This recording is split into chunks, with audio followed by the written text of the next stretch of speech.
Hey, everybody. We're back with episode 2 of Husband and Wife. We've kind of settled on that name. We got a lot of feedback, great feedback about the first episode that we did. Kelly, tell me some of the things you heard about it.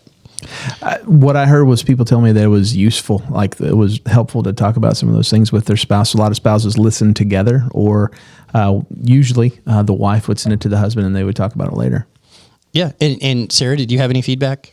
I think that the social media feedback seemed to be pretty good. I think people are kind of queuing in and having a couple of questions as well. So I think taking in maybe anonymous at some point might be a good idea. Yeah, that was the other thing. People said, Yes. when do we get to send in our questions? Next episode. So this episode, we're going to go ahead and stick tight with the first format we had to try to reformat a little bit better. And then also, so what we're going to try to have to figure out to do is a way to do it anonymously, probably a Google Sheet that you can pop in and leave your issues, and we'll discuss those. But we loved the format. We loved the introduction. And today we're going to do the same thing. We're going to do this and we're going to release it in parts, right? Cool. So the next few episodes, we're going to figure out a naming like series 1, series 2. I like how British TV does that. It's not seasons, it's series. Yeah. So we may figure out something to do that. We're going to record for as long as we can today due to our schedules, and then we'll get back together and record again.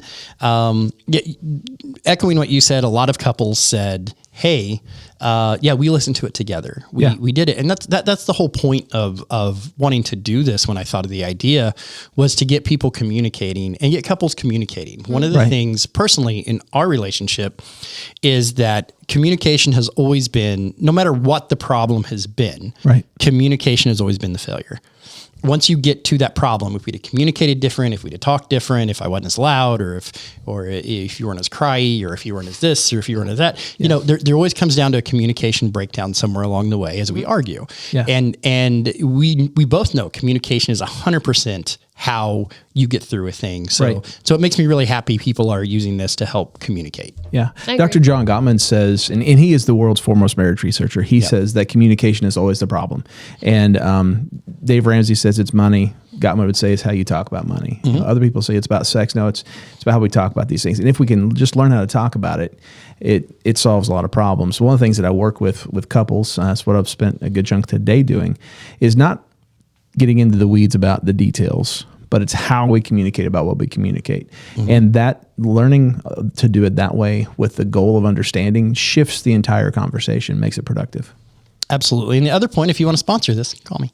The goal of understanding. I think that's huge too, because I do know that sometimes when we have arguments, I am not in the goal of understanding at that moment. I am in the, I do not feel like understanding. I am cranky right now. We can discuss this later. Sometimes it turns into a competition though, right? I mean, like I want my point to win. And instead of understanding that, but when we understand each other, that's a win for the couple. Yeah. So to get to the point where I think we need to get to most of the time is, if Sarah is heard and understood, not necessarily agreed with, understanding is not agreeing, that's a win. Even if it feels like a loss for you, if it's a win for your couple, it's a win for you. If you're going to be competitive argument in a marriage, you have to define your win as something that moves the argument forward, not gets you what you want. You have to kind of structure your goal more of, I want to move this argument forward. I want to get out of this rut. I want to be heard. What you have to change your win up, other than at the end I get to feel like I was right. That never works well in a relationship. No. The beautiful thing is that when couples learn how to discuss or even argue to understand one another, that it seems like they end up solving problems more quickly. Conflicts get resolved much more quickly. And here's one of the things that I've noticed is that when both partners feel heard, then typically they're also going to hear more things like, you were right. That was such a great idea. Because when you feel safe, you're more welcome and more open to sharing that win with your partner. So that's why this is such a big thing to work towards. And that's probably what I spend most of my time doing as I work with couples today. And before we take our first question, if you want to leave feedback, you can always do it in a comment. You can always send us a message. It's a small town. You can go, so hey, I got this feedback. We like that, especially this sort of an interactive show. Yeah. And with that said, Sarah, we're going to give... Now let me explain the format. If you missed episode 1, let me explain the format that we're sticking with to today. and it's always going to be this sort of format, is me and my wife went on Reddit and we found particular things on Reddit where people are discussing their issues. And basically we're going to devil's advocate a little bit. Sarah's taking one side, I'm taking the other. We're going to kind of talk them out. I don't think the only problem I had with the first episode is we all tried to attack the problem in the same angle. Sure. So like understand that sometimes my views aren't my views. It's like junior high debate club. I'm taking this side. She's taking this side because we want to represent the people at home a little bit better. So she's going to read that. Now, when I read a question, Sarah's never read it. When Sarah we've never read it. Yeah. Kelly's totally in the dark. Absolutely clueless. Clueless. So we're putting him on the spot, which may change. It may be a thing that Kelly gets all the questions and presents them. So we're looking at different formats. So any open suggestion, but the format for today is Sarah's going to read a question, then I'll read a question, Sarah will read a question, and back and forth, and we'll talk our way through it and hope that we get some sort of understanding. Now, like once again, I want to reiterate, sometimes I'm just going to say, hey, I'm going to take that opposing view. Right. And we're going to do that because that's how arguments are at home, right? Yeah. It's not three people logically sitting around talking about the problem. It's heated. It's those things. So with that said, Sarah, I'm going to give you the honor of first question. Okay. So this question I found kind of funny. It's about irrational betrayals. So this lady says, I've gotten so used to my husband asking me if I want an orange almost every day. On most nights, I don't want one, but a little less than half the time I accept. Sometimes he doesn't offer. He just gets up during our show, gets himself an orange, and quietly comes back and has his little snack while we watch our program. So this is funny because she says, what are the little things in your marriage that your spouse does that feel like tiny betrayals in the most irrational sense? Straight silly stuff, like went and filled up the gas tank, but didn't get you a treat at the gas station. So I thought this was funny because this is our relationship from my point of view. When I get up and I go to the kitchen, I say, can I get you anything? Are you thirsty? Do you need anything? And when we first started in this relationship, Brian's like, I can get my own drink. Like, yeah, right. I didn't want anybody to get it. Yeah. Like, what's the deal with that? So, it's not really, I guess, a topic that we can all discuss and pick sides, but I thought it was kind of funny that somebody has that irrational, betrayal because, yeah, you went and got gas, but you didn't get me a snack. Well, I would ask what yours are that you're not telling me. Let's just make this awkward. I don't know. Now, I think I've gotten pretty used to not having expectations. I think expectations set you up for feeling that way. So if every time you went to the store, I expected something, of course, I would be upset because I already had my expectations, but I don't. So that when you do, come home from the store and you're like, I got you some chocolate, I'm like, this is the best day ever. Right. I figure you're grown. If you want chocolate, you'll buy your own chocolate. Right. I don't, sure. One of the things, especially when it comes to food, which I expected you to answer, is you have to eat gluten-free. Mm-hmm. And I don't have to. Therefore, why would you? Right. Yeah. Like bread is good. And it's divided in our house. Me and my stepson, we don't have any allergies, and her daughter have allergies. Mm-hmm. So a lot of times we will be making dinner and we kind of have to split and make two dinners. And I mean, just come on, we got the better food over on our side. And we're doing cinnamon rolls and cookies and stuff like that. And if you've ever had gluten-free bread, I'm so sorry. And I figured Biscuits. I figured that was going to be a betrayal because I'm like, we have breakfast, cool. So, we're cooking her stuff, making sure it's safe. And then I'll get a whole pan of biscuits for me and the kid. And I thought that might be a betrayal. No, that doesn't feel like a betrayal. Now, every great once in a while, like the days that you get a whole cake at home for yourself, I feel there's some betrayal in that. Yeah. Well, because nobody can take it. The kids are at their dad's, and I have a whole cake to myself. And I have dreams about getting up in the middle of the night and eating something and accidentally eating something that's going to make me sick. Like I have dreams about eating food that I can't eat and then getting sick because I did it anyway. Well, that's a you choice. That's, My favorite thing about the question is it's really not about oranges, though. She even says, I don't really like oranges that much, you know? Yeah. And about half the time I'll say yes. She doesn't want an orange. She wants to be considered.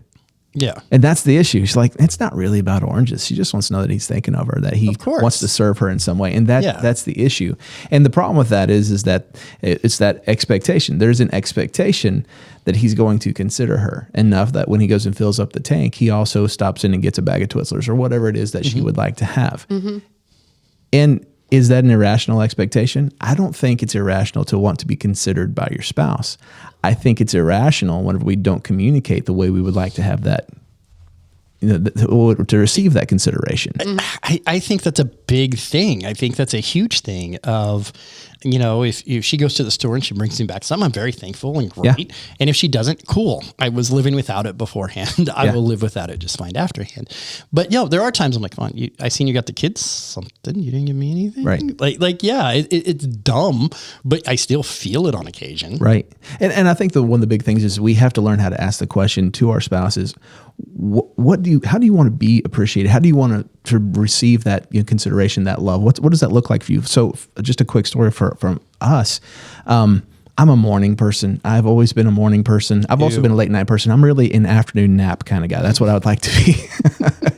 But in the morning, when we were first married, I would wake up and I would sing Bridget these songs, and they were like, I would make them up on the spot, and I thought they were great until one morning she just goes, "Stop it!" And I'm like, "What in the world?" I'm like, Bridget loves to sleep in, and it's like, I'm trying to express my undying love. Of course. The deep level of my fidelity, commitment, all that stuff.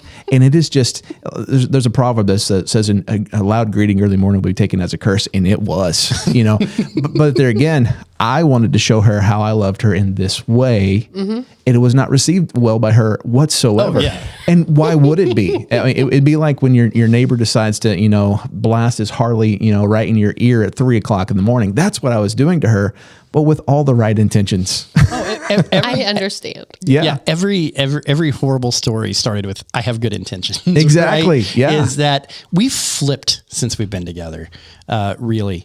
So I worked really hard in my life to not have a job that I didn't have to show up to till 9:30, right? Your whole life, you feel, I did anyway, a status symbol is how late you get to go into your 9 to 5, right? So since my core company was in a different time zone, I had an extra hour. But then we got married, and she had to be to work at had to get kids up in 7. Right. And it was rough because I wanted that sleeping time. I wanted that thing. Well, she's like a bird, right? It's dark outside. She goes to bed. So that's just the way it happened. So I didn't want to go to bed alone. So I would go to bed with her and lay down, and I got to falling asleep with her. Now, normally I was a go to bed at midnight, get up at 8 o'clock guy. Right. Well, that reset my time that if I go to bed with her at 9 o'clock at night, I'm up at 5 and 6. I sleep the same amount of time. So now I've been up an hour or two by the time she gets up. And it reversed because normally she was the one fluttering around and all singing happy to see me and whatever. Now I've already been up for 2 hours. Right. And she gets, I'm like, "Hun, look what I did. There's my 3D printer." And she's looking at me like, "Well, you just go outside. Just go outside, run off the energy with the dog. I know you've probably had 6 cups of coffee by now. Just go away. Let me at least have my one." Yeah. No. And it was a total, and it was a total reversal since we've been together. Yeah. But what a cool way to know that she is a priority for you. I would choose going to bed early, shifting my entire schedule, the way that flows. That has to make you feel honored and wanted. And that's a wonderful way that you have that connection, and that's one of those things that does it really make that much difference? You're going to maybe not watch some late night shows or whatever. Maybe you're going to wake up a little earlier, but for Sarah, it means something. The other night I got a new 3D printer, which everybody knows because I incessantly tell everybody about it. I've noticed. So yeah, right. We didn't talk before, but I've been posting a lot about it. Anyway, so the other night I had a machine malfunction. I was up and I was trying to get. I am getting paid to do some work on it. So I was trying to get some prints ready, and I walked out and she's asleep on the couch. She just refused to go to bed without me. She's like, "I didn't want to go to bed alone. I just figured I'd sleep here until you were ready." And I'm like, "Thanks for the pressure." I could have slept there till 5 o'clock in the morning. I would have been perfectly fine. Yeah. Like him. All right.